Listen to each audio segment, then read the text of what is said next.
There are 7 times in the Bible where there are blackouts, where it went completely dark for a period of time. Why did this happen, and what's the connection? The 7 biblical blackouts are: the first one happened in Egypt with the 10 plagues. The second one happened in the book of Matthew after the death of Jesus Christ. And the other 5 will happen during the end times. In Exodus 10, Adonai said to Moses, "Stretch out your hand towards heaven, and there will be darkness all over the land of Egypt, a darkness that may be felt. And there was a darkness in all the land of Egypt for 3 days. They couldn't see one another, nor could anyone rise from his place for 3 days. Yet all of Israel had light within their dwellings." In Matthew 27, it says, "Now from the 6th hour until the 9th hour there was darkness upon the land. At about the 9th hour Jesus cried out, 'My God, why have you forsaken me?'" The darkness is based on judgment, and it's a darkness that can be felt. In Egypt, the darkness lasted 3 days. At Jesus' death, the darkness lasted 3 hours. Regarding the future day of the Lord,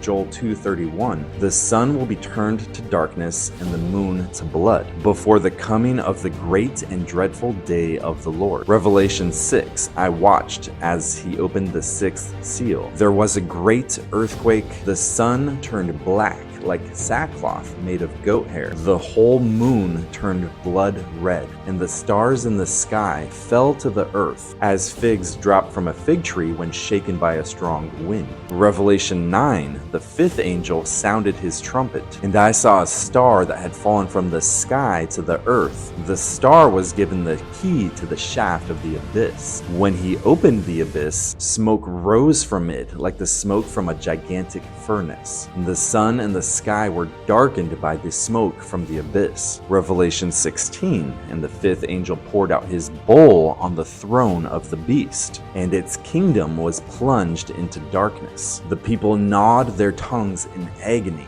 and cursed the God of heaven because of their pains and their sores, but they refused to repent of what they had done." Joel 13, "Multitudes in the valley of decision. For the day of the Lord is near in the valley of decision. The sun and the moon will be darkened, and the stars will no longer shine." And Jesus quotes Joel 13 in Matthew 24. "Immediately after the distress of those days, the sun will be darkened, and the moon will not give its light. The stars will fall from the sky, and the heavenly bodies will be shaken." All of these passages have to do with the judgment and the wrath of God. And the fact that we know that these things are to come should give us a burden to reach the lost, because it's only through Jesus Christ that we may be saved.